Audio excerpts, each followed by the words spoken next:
Olá, arranjadores, como estão? Sou Rafael Oliva, especialista em arranjos para sopro. E o tema da aula de hoje é que existem algumas dicas para melhorar os arranjos de vocês que trabalham com bandas e orquestras dentro de igrejas, né? Então, os arranjos gospels, de hinos, né, canções. Então, o meu objetivo hoje é realmente trazer, né, trazer ferramentas de como você fazer soar melhor o teu arranjo gospel, o teu hino, a canção. E eu quero trazer dicas valiosas, eu acho que vai ser bastante útil para vocês. Como fazer soar melhor os seus arranjos para a igreja que você serve, congrega. Quero trazer exemplos práticos, inclusive, não só meus, mas de alunos também. Mostrar para vocês que é possível qualquer músico refinar e aperfeiçoar o seu trabalho, o seu arranjo musical, seja em qualquer área, mas hoje eu vou trazer exemplos específicos dentro do segmento cristão, tá bom? E eu espero poder contribuir com o progresso de vocês. Vamos para a aula então, tem bastante assunto. Então vamos lá. Gente, existem dicas valiosas que talvez se eu tivesse recebido lá atrás eu me ajudaria bastante, adiantaria muito a minha vida dentro dos arranjos, tá? E por eu ser também evangélico e tenho muitos amigos que são e querem às vezes começar ou já escrevem e sentem problemas, sabe? Se travam porque tem um conhecimento raso de alguns assuntos e quando vai ouvir o resultado final do trabalho, cara, parece que tá suando, tá faltando alguma coisa, Rafael, o que é?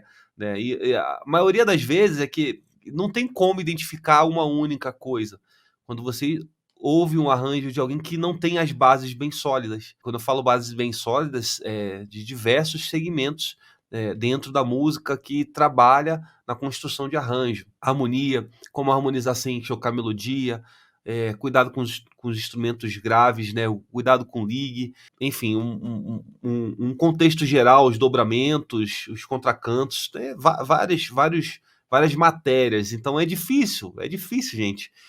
Quando eu comecei esse trabalho aqui nas redes, eu recebia muitos trabalhos de colegas que já escreviam, cara, escuta, Rafael, poxa, me dá uma orientação. Não tem como, gente. Infelizmente, não tem como você conhecer há pouco tempo uma pessoa e ouvir um trabalho e falar para ele corrigir, porque assim, é um trabalho de tempos de estudo. E eu digo de tempos de estudo, não são de 30 anos, falando de meses de estudo. Se você conseguir organizar e fincar bem as suas bases, você tem condições de começar a soar bem simples. Olha que interessante, você consegue construir um arranjo simples que soe bem, sabe? Um arranjo simples que seja possível qualquer nível de músico que já tenha um pouco de experiência, não vou dizer qualquer nível de músico, mas um músico já com pouco tempo de contato com o instrumento, você consegue criar um arranjo para que esse músico execute e soe bem, soe bonito, tá? E com poucas informações, mas as informações pontuais, bem ditas. Mas eu vou falar sobre isso ainda no vídeo, tenham paciência, tá? Então, assim, primeira coisa, você não precisa saber de tudo. Gente, isso é muito, muito importante. Você não precisa saber de tudo. Você só precisa saber de um pouco, mas com base, de forma sólida, para você poder aplicar esses conceitos. Porque, assim, a importância da objetividade no arranjo é fundamental. Se você consegue harmonizar, por exemplo, muito bem uma melodia, você está saindo na frente, está largando na frente. Ah, Rafael, eu não sei harmonizar uma melodia, mas eu já peguei aqui a harmonia original, porque o meu amigo baixista, meu amigo tecladista, pianista, guitarrista me deu e tá confiável. Cara, isso daí é ótimo, né? Porque você já acaba resolvendo um problema que você não domina. Então você parte para outra coisa. Se você já tem já essa informação da cifra no hino, facilita muito a sua vida, e de verdade, tá, gente? E eu quero mostrar para vocês exemplos aqui, mas deixa eu escrever aqui para vocês não se esquecerem. Primeiro, você não precisa saber de tudo para aplicar só um pouco, tá? Eu quero mostrar para vocês a importância de um ensino objetivo. Se eu sair daqui dessa aula de hoje, vocês perceberem, né, que a objetividade, principalmente no segmento cristão, né? Porque assim, eu sei que tem vários músicos espalhados Brasil afora que têm conhecimentos muito rasos, né? Porque às vezes mora no interior, às vezes nunca estudou música, às vezes pegou o instrumento e foi fazendo por conta própria. E para essas pessoas também eu quero mostrar que existe um caminho para começar. E a partir dessa aula você vai conseguir se você prestar bastante atenção, anotar os detalhes, vai ter condições de começar a criar algo dentro da sua realidade de contexto de grupo, que a realidade é diversa, né, gente? Você tem desde orquestras completas, big bands exemplares, incríveis, dentro do segmento gospel cristão, como dois sax e um clarinete, né, um trompete e um trombone, uma tuba e um trombone. E é verdade, e existe mesmo, e dá para você organizar com o que você tem. Claro que você precisa entender o papel de cada instrumento dentro desse arranjo. Vou falar sobre isso também hoje, tá bom? Então, é o seguinte, eu queria mostrar para vocês as características específicas dos hinos, assim, no geral, tá? E como é que funciona essa parte na teoria dos arranjos. Por exemplo, eu vou abrir aqui um trecho do Sibelius. Olha só, peguei aqui um trecho de um hino da harpa cristã, tá? Que segurança sou de Jesus, é o 471. 471. O que acontece? Harmonização bem simples, viu, gente? Para quem não sabe, para quem nunca estudou cifra, vou ajudar aqui. O C significa o Dó, o F o Fá, o G o Sol e o D o Ré, tá? Então é o que você vai ver aqui no geral. Você vai ver o Dó, que é o primeiro grau, o Fá, que é o quarto grau, o Dó, que é o primeiro grau, o Sol, que é o quinto grau. Aí o que você vê de diferente aqui é uma passagem de dominante secundário. Se você não entender isso, não se preocupe, mas para quem é um pouquinho mais avançado, entende que isso daqui uma passagem muito comum nos hinos da harpa, por exemplo, né? Dominante da dominante. Quando você ouvir esse termo dominante da dominante, ainda que você não precise decorar esse termo, é muito comum você, antes de ir para o quinto grau de um tom, você fazer o quinto grau dele, que no caso aqui, o quinto grau de Dó é Sol, e o quinto grau de Sol é Ré. Então, antes de eu fazer o Sol, eu vou fazer o Ré. E é o que acontece aqui. Gente, isso aqui é clichêzaço, tá? Na música como um todo, mas se vocês pegam o inário cristão, vocês vão ver muito essa progressão. Então, é muito, muito comum. Se você não conhece bem, eu recomendo que ao acabar essa live, você procure, deixa anotado primeiro, no papel e na caneta aí, num rascunho, para você pesquisar sobre isso. Porque se você não entende isso e escreve arranjo, tem um problema muito grande aí. Tem uma lacuna grande para você preencher. Faz sentido? Mas eu vou seguir aqui com a análise. E aí eu continuo, tá vendo? O quinto grau para resolver em Dó. E aí eu faço Fá maior. Aqui eu poderia fazer um Dó, né? Mas aí eu acabo fazendo o terceiro grau, que tem função de tônica também, que é o Mi menor, no caso, está substituindo o Dó.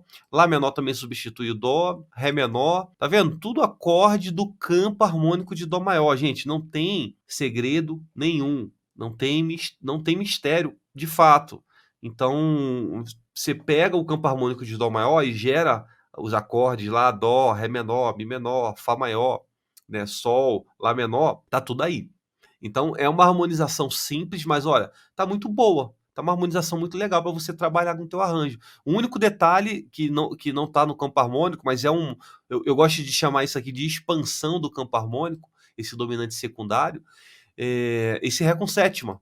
E eu poderia fazer também outros dominantes secundários, por exemplo, aqui, ó, o Dó, poderia fazer aqui, ó, um Dó7. Perceba que o homem tem o acorde, a probabilidade de soar bem isso aqui é muito grande. Será que tem mais lugar para a gente fazer isso aqui? Por exemplo, tem um Dó aqui. Eu poderia fazer um Ré com sétima aqui também, ó. Estou fazendo a sétima do Ré e aí fui para Sol. Então funcionaria também. Vou tirar, mas é algo que é possível. Né? Poderia fazer um outro Dó com sétima aqui, sem problema. Nesse último terço do tempo, eu poderia fazer um Si com sétima aqui, ó, um outro dominante secundário. Ah, ó, Fá. Ó, eu vou inclusive harmonizar em bloco aqui, para vocês ouvirem.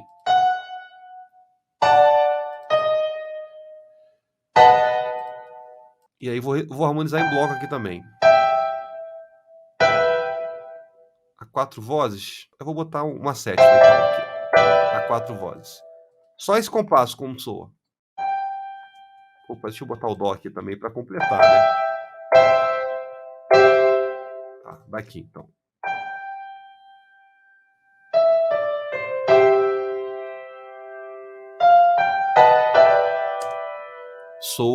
Soa bem moderno.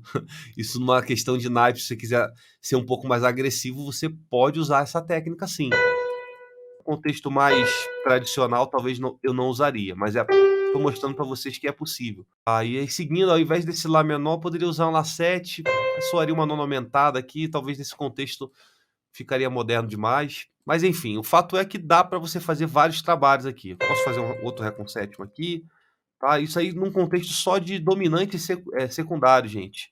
A expansão do campo harmônico. Então vocês percebem que com a harmonia básica que nós temos aqui, já permite que a gente possa ter uma sonoridade interessante.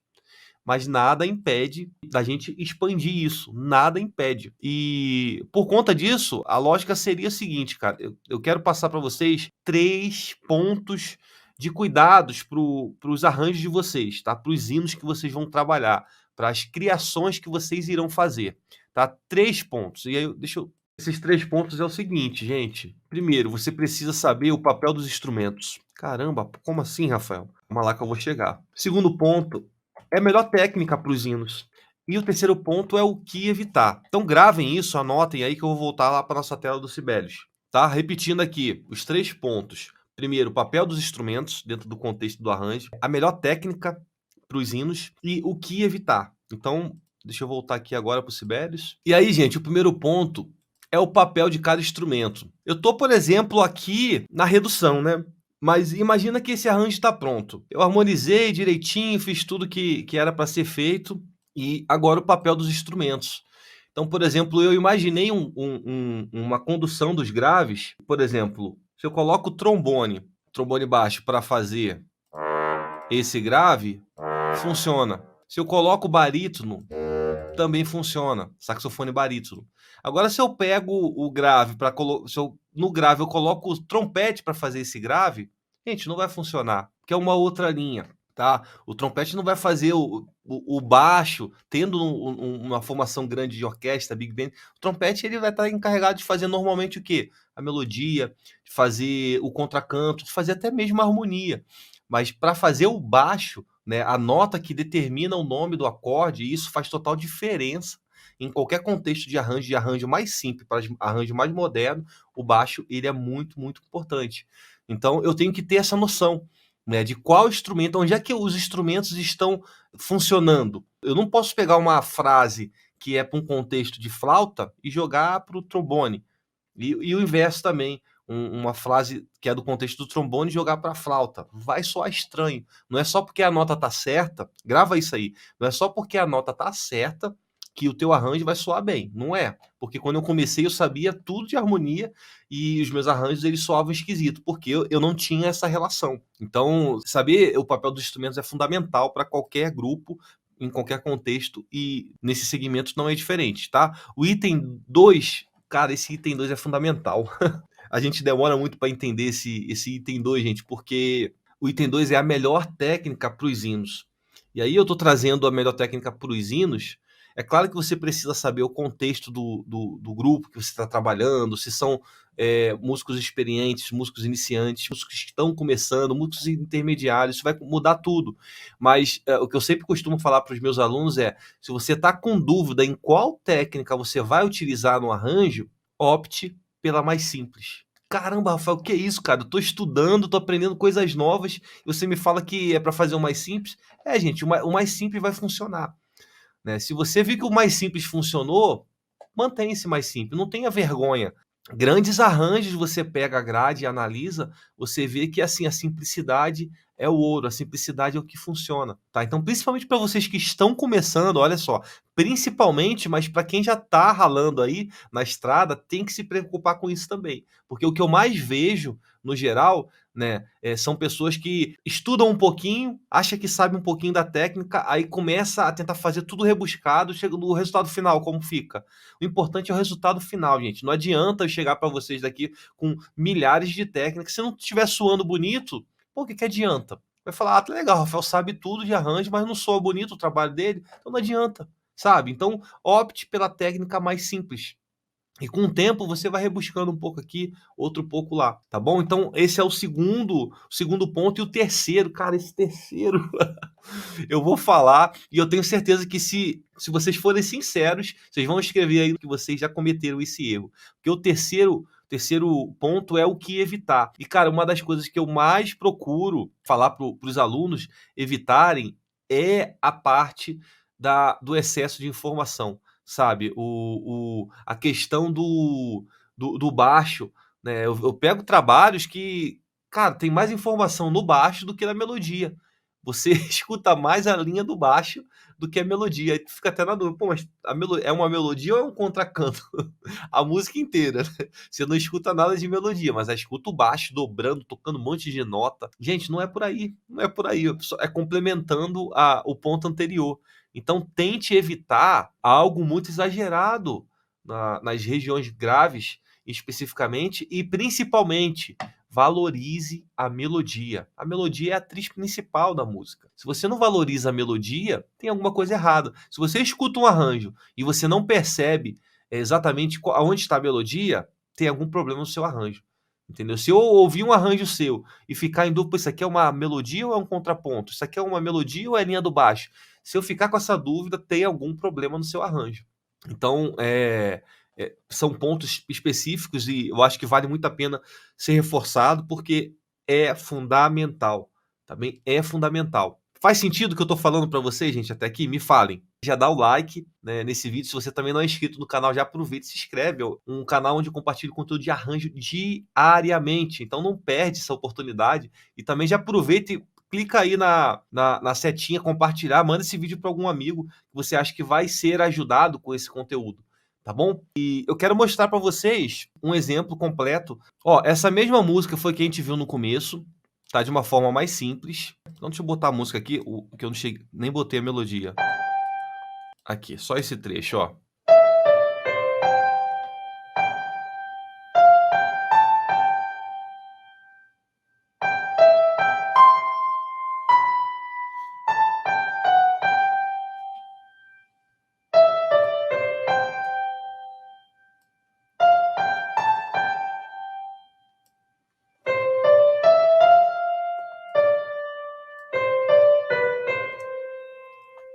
Eu acho lindíssima essa melodia, né? E quando eu fiz essa encomenda, eu já sabia que era para um grupo iniciante barra intermediário. Então eu não podia pesar muito com notas, né? Fazer notas muito rápidas, mas eu poderia sim trabalhar a harmonia. E, cara, a harmonia é o que veste muito bem a melodia. Então eu fiz uma reharmonização do meu jeito, né? Criei caminhos que não eram comuns da harmonia original, certo? Eu vou pegar só esse trecho específico que eu falei com vocês, tá? E a harmonia também para vocês acompanharem. O que eu quero destacar aqui, gente, é algo muito limpo. Vocês vão ouvir uma melodia muito limpa, muito clara, com acompanhamento bem leve, tá? Com acompanhamento bem leve e alguns contrapontos, né? Trabalhando a linha do baixo em alguns momentos, principalmente no barítono, no saxofone barítono, e completando essa harmonia, tá? Então, é importante falar isso e eu vou mostrar esse exemplo, né? E eu tive esse cuidado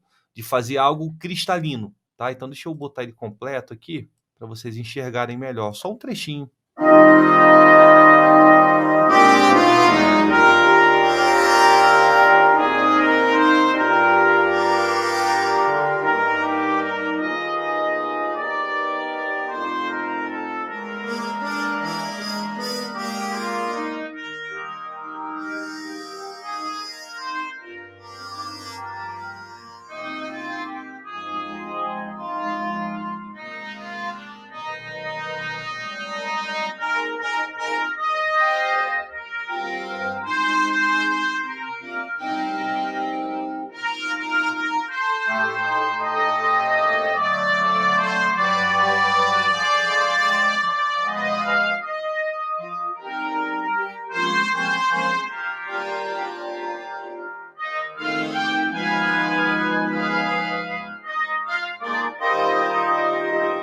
Aí eu queria mostrar para vocês os saxofones a partir daqui, ó. O saxofone está todo o tempo fazendo acompanhamento, barra algumas contramelodias. Então, a partir daqui, o saxofone, ó.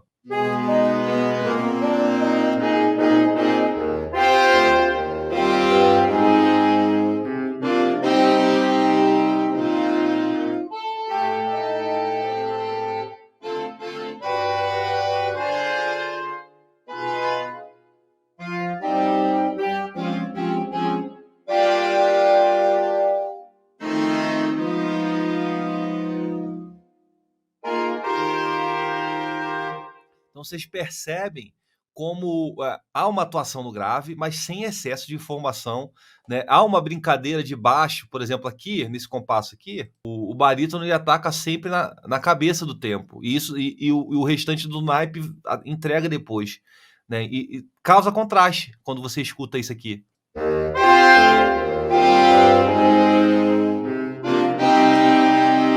É um efeito que, se você ouvir, se você só olhar, parece assim: "Ah, Rafael, isso vai ser muito simples", mas quando você escuta, e principalmente tocando ao vivo, dá um efeito incrível, entende? Então, por que isso, gente? Por que eu tô falando, ratificando isso para vocês? Porque a maioria do trabalho de que muitos de vocês fazem, vocês cometem esse erro, né, de encher de informação. Não, não, arranjo não é para encher de informação, é para colocar informação quando for preciso. Se não for preciso, você opta pela técnica mais simples, tá? Limpa, você acaba poluindo. Se você bota muita informação, acaba poluindo, né, de fato, os arranjos. Então, esse é um próximo ponto que eu queria falar, né? Porque é um perigo muito grande você encher o arranjo com informações. O menos é mais, gente, nos arranjos também. Então, se eu coloco muita informação na região grave, vai atrapalhar. Se eu coloco muita informação nos blocos e, cara, a melodia tá soando e um monte de bloco aparecendo, vai atrapalhar, entende? Então tenham cuidado, tenham paciência em tentar encontrar esses pontos e cuidado também, sabe? Em alguns momentos você vai poder ter mais liberdade para trabalhar mais o seu arranjo com texturas diferentes, mas em outros momentos você vai precisar ser um pouco comedido e vai ser ousado em algum dos itens. Eu vou trabalhar um pouquinho mais a harmonia, mas vou segurar o restante das coisas. Não, vou segurar um pouquinho a harmonia, vou trabalhar um pouco mais a agilidade, o movimento melódico. Não, agora eu vou trabalhar mais o bloco mesmo, eu quero algo pesado. Não é sempre. Se você faz isso sempre, o arranjo sempre do mesmo jeito, não cria contraste. E, gente, o arranjo, na minha opinião, ele é para criar contraste. Só gera interesse do ouvinte, e eu tô falando isso por mim, se eu vejo algo igual do início ao fim, cara, pode ser muito bonito, cara, muito bonito, parabéns, mas não chamou a minha atenção, não mexeu no coração, entende? Então, gerar contraste é fundamental nesse caso. Faz sentido para vocês? E claro, o arranjador ele tem que buscar ferramentas e, assim, a parte de harmonização, reharmonização é fundamental. Então você ter boas referências é indispensável, sabe? Ter boas referências de trabalhos, gente, não tem como, né? E aí por exemplo, um artista cristão que eu gosto muito, que nem é de banda, mas é um cara que eu escuto muito há muito tempo e eu gosto muito do trabalho, não só pela letra da música dele, mas pelo conteúdo e contexto e conteúdo musical, que é o João Alexandre. Quem não conhece, depois pesquisa na internet. Também é um cracaço. Por exemplo, esse arranjo aí teve momentos que eu me inspirei nele, que é um grande violonista, um grande violinista. Tô falando de um cara, assim, violinista referência nacional, do segmento cristão e é referência nacional. Então, assim, não é tão comum isso. Então, eu sei que tem muito. Eu falo isso porque eu conheço muitos músicos que nem conhecem ele. Então, talvez algum de vocês não conheçam, e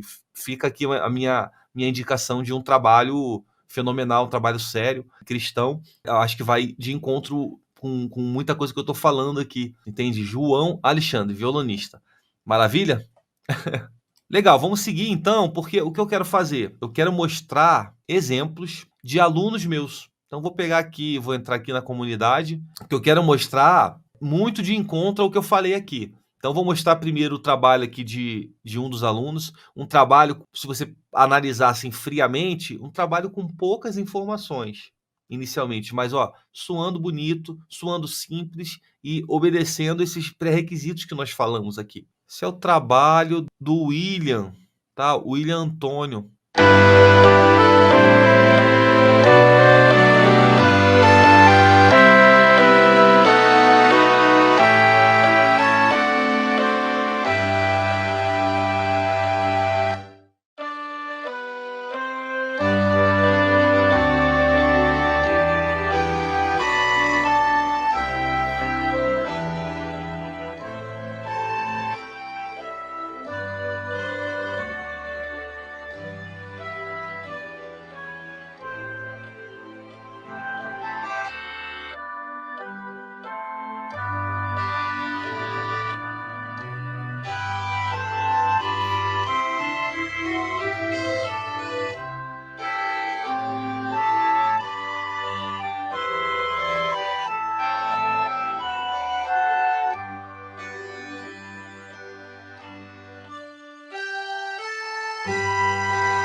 vocês percebem, gente, que é um arranjo simples do arranjo que o William fez, mas um arranjo soando bem, soando bonito. Você consegue identificar a melodia, consegue identificar onde tem acompanhamento, né, o contracanto, e isso é fundamental, né, de identificar as partes do arranjo, né? E eu vou mostrar um outro trabalho aqui, um trabalho um pouco mais moderno. Então, eu vou mostrar o trabalho agora do Nicolas junto com o Paulo Rafael. Foi um arranjo em dupla.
Percebam os dois trabalhos soando bem, ambos os trabalhos, um pouco mais simples, mas soando muito bonito, e o outro um pouco mais moderno, né? E obedecendo o quê? A prioridade que eu falei para vocês aqui. Eu consegui ouvir a melodia, consegui ouvir os acompanhamentos, né? A parte de background dos arranjos, e isso é fundamental. Você não pode abrir mão disso, sabe? Não pode abrir mão disso.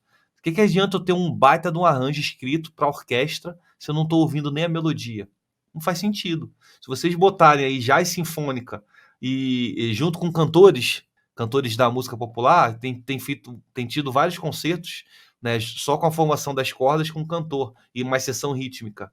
Escutem lá o trabalho, trabalhos lindíssimos, né, de grandes arranjadores, e você consegue ouvir a voz, né? E aí só para responder a pergunta do William, né, e perguntando sobre isso, né? Quando o arranjo é apenas um acompanhamento, o arranjo todo não pode superar a melodia, mesmo que ela esteja presente apenas no canto, da voz principalmente, né? Como eu falei, não adianta ter um baita do arranjo se você está acima da melodia. O arranjo, ele não vai estar acima, principalmente de um cantor. Imagina aí, o Roberto Carlos te contratou para escrever os arranjos dele, e chegou lá, você fez um arranjo incrível, quebrando tudo, mas chegou na hora, a voz dele ficou baixa, né? Porque você botou um quinteto de saxofones em cima da voz dele. O que vai acontecer? Ele vai te, ele vai te demitir na hora. Vai demitir na hora, gente. Então a gente tem que ter esse cuidado, tá?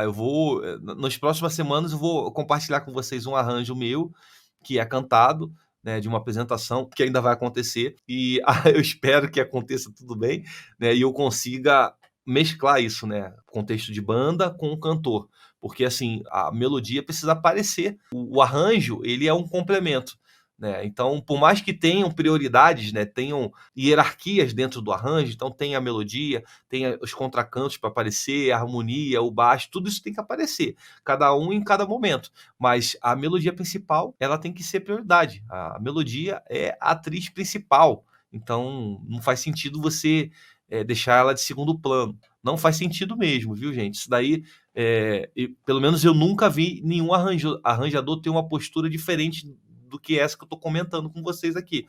Se houver algum, vocês me falem também, e eu respeito, tá? Eu respeito, mas é assim que funciona. Gente, então acho que era isso que eu queria passar para vocês, né? Passei 3 pontos que eu acho que foi importante vocês terem anotado, né? Falei também do excesso de informação no arranjo, que principalmente quem está iniciando comete, mas tem gente, ó, deixa eu falar baixinho aqui, ó.